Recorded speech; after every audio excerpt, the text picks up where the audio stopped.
maghahagis ng susi. Aus! Ayan. Style. Yun ang pinakamadali para hindi na siya bababa. Kasi napakataas. Ayan guys, oh. Ayun, doon sa tuktok yun. Ayan. So, nasa akin ng susi. Pasok na ako sa mahiwagang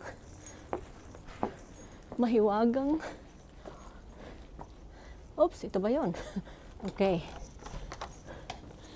Sa mahiwagang himlayan. Sa mahiwagang castle. Okay.